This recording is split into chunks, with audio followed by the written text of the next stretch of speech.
Russia Iran drone জোট, আসলে কি চলছে? ইরানকে ড্রোন দিচ্ছে রাশিয়া, পশ্চিমা গোয়েন্দা প্রতিবেদন। যুক্তরাষ্ট্র এবং ইসরায়েলের বিরুদ্ধে চলমান যুদ্ধে ইরানকে সহায়তার জন্য রাশিয়া ড্রোন ছাড়াও ওষুধ এবং খাদ্য সামগ্রীর চালান পাঠাচ্ছে বলেও জানা গেছে গোয়েন্দা তথ্যে। বর্তমান বিশ্ব রাজনীতিতে এমন কিছু ঘটনা ঘটে যা বাইরে থেকে খুব সাধারণ মনে হলেও ভেতরে ভেতরে বড় শক্তির খেলা চলছে। রাশিয়া ইরানকে ড্রোন দিচ্ছে, এই খবরটা ঠিক তেমনই। প্রথমে শুনলে মনে হতে পারে এক দেশ আরেক দেশকে অস্ত্র দিচ্ছে, এ আর নতুন কি, কিন্তু আসল গল্পটা অনেক গভীর। আজ আমরা ধাপে ধাপে বুঝবো কেন রাশিয়া ইরানকে ড্রোন দিচ্ছে, এই ড্রোনগুলো কিভাবে কাজ করে, কেন এগুলো এত বিপজ্জনক। শাহেদ ড্রোন, এটা আসলে কি? ইরানের তৈরি শাহেদ ড্রোন এখন বিশ্বের সবচেয়ে আলোচিত অস্ত্রগুলোর একটি। এই ড্রোনগুলো দেখতে একটা অদ্ভুত ডেল্টা উইং ত্রিভুজ আকৃতির ডানা, কিন্তু এর ভেতরের প্রযুক্তি খুবই কার্যকর। শাহেদ 136 বা গেরান 2 আসলে কামিকাজি ড্রোন, মানে এটা নিজেই টার্গেটে গিয়ে বিস্ফোরিত হয়, একবার ছাড়লে আর ফিরে আসে না। রাশিয়া এই ড্রোনগুলো ইউক্রেন যুদ্ধে ব্যাপকভাবে ব্যবহার করেছে। শুধু ব্যবহারই না, তারা এগুলো নিজেদের দেশে তৈরি করেছে এবং আরো উন্নত করেছে। এখন সেই উন্নত ভার্সন আবার ইরানকে দিচ্ছে।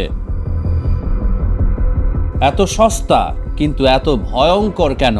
একটা বড় কারণ খরচ।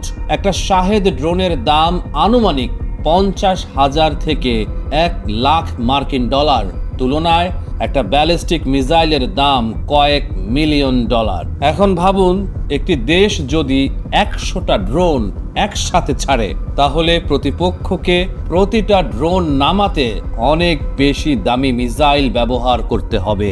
এটাকে বলে কস্ট অ্যাসিমেট্রি ওয়ারফেয়ার, মানে কম খরচে বেশি ক্ষতি। এই কারণে ড্রোন যুদ্ধ এখন এত জনপ্রিয় হয়ে উঠেছে। কেন এই ড্রোন ধরা কঠিন? শাহেদ ড্রোনের সবচেয়ে বড় শক্তি, এটা খুব নিচু দিয়ে উড়ে। রাডার সাধারণত আকাশের উঁচু অংশে নজর রাখে, কিন্তু এই ড্রোন মাটি বা সমুদ্রের কাছ দিয়ে উড়ে, ফলে অনেক সময় রাডার ধরতেই পারে না। আরও কিছু কারণ, গতি কম, যার কারণে রাডার বিভ্রান্ত হয়। ছোট আকার, শনাক্ত করা কঠিন, একসাথে অনেকগুলো, যে কারণে প্রতিরক্ষা ব্যবস্থা বিভ্রান্ত হয়ে যায়। এটা এক ধরনের সোয়ার্ম অ্যাটাক। রাশিয়ার উন্নয়ন কি বদল এসেছে? একজন গবেষক নিকোল গ্রাজিউস্কির মতে রাশিয়া এই ড্রোনগুলোকে নাটকীয়ভাবে উন্নত করেছে। কিভাবে? উন্নত ইঞ্জিন, ভালো নেভিগেশন সিস্টেম, বেশি নির্ভুলতা, দীর্ঘ দূরত্বে হামলার ক্ষমতা। ফলে এখনকার ড্রোনগুলো আগের ইরানি ড্রোনের তুলনায় অনেক বেশি কার্যকর।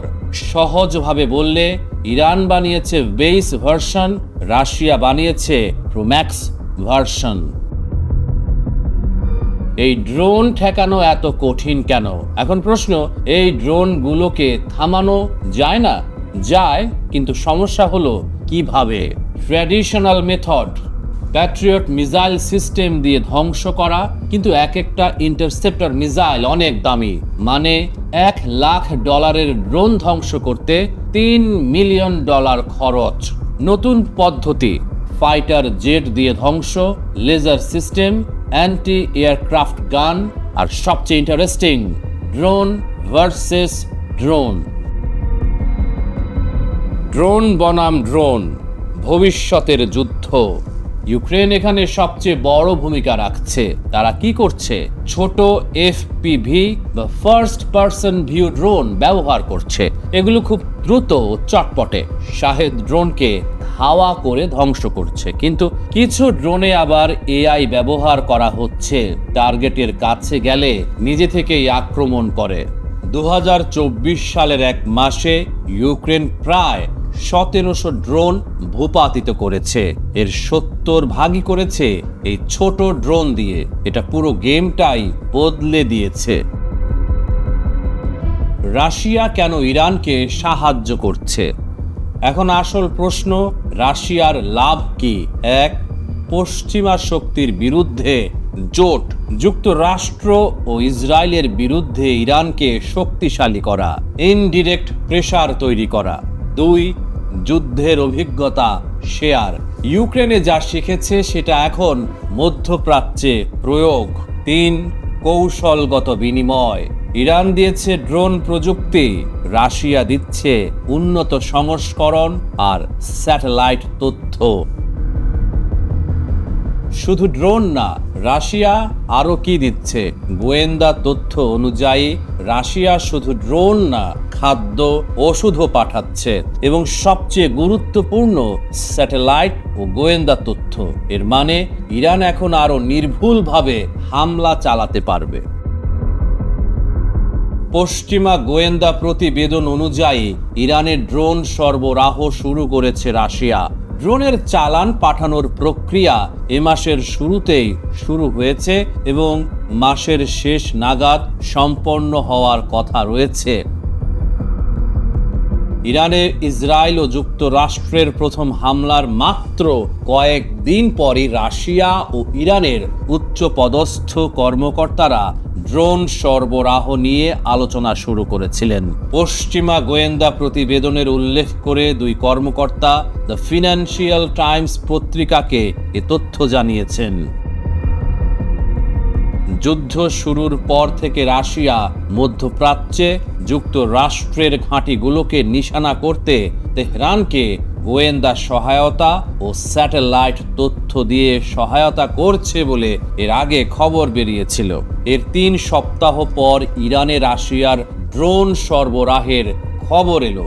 যুদ্ধ শুরুর পর থেকে রাশিয়া এবারই প্রথম ইরানকে সরাসরি অস্ত্র হিসেবে ড্রোন পাঠাচ্ছে বলে মনে করা হচ্ছে।